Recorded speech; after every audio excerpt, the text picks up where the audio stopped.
Hey guys, in this video, I will show you how to disable Secure Boot in Windows 11. All right, so let's begin with the video. In this video, I'm going to show you how to disable Secure Boot in Windows 11, which can be useful if you want to run certain games like Valorant or use software that requires Secure Boot to be turned off. First, open your Start menu and search for System Information, then open it. In that window, look for the option called Secure Boot State.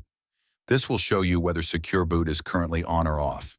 If it says it's on, you can proceed with the next steps to disable it.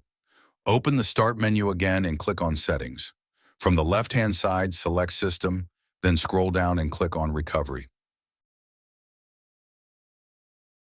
Next to Advanced Startup, click Restart Now, then press the Restart Now button again to confirm. Your computer will boot into the recovery environment. On the recovery screen, select Troubleshoot, then click on Advanced Options and choose UEFI Firmware Settings. After that, click Restart.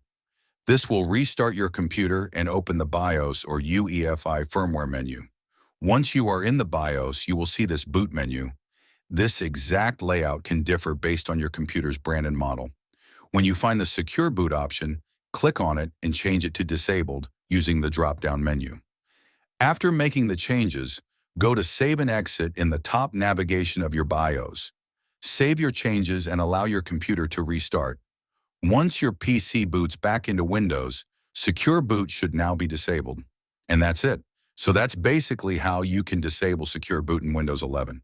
So that's all for this video. See you in the next one. Thanks.